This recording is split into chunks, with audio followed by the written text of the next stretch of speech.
Naitala ng state volcanologist na PHIVOLCS kahapon, November 9, ang pinakamataas na volume ng sulfur dioxide emission na nairehistro ng ahensya ngayong taon sa Bulkang Taal. Malinaw na nababanaag ngayong umaga ang ganda ng Taal Volcano sa bahaging yan ng Agoncillo, Batangas.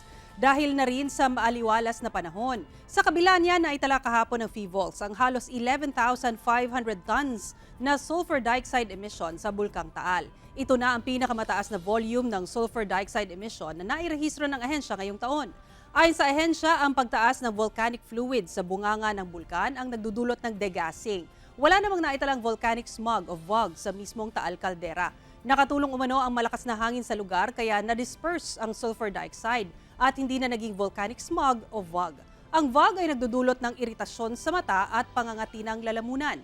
Abiso ng PHIVOLCS na magsuot ng face mask sakaling makalanghap ng VOG. Hindi naman kailangan mag-panic. Again, maganda lang sila. Dapat may face mask sila palagi. And 90% of ready.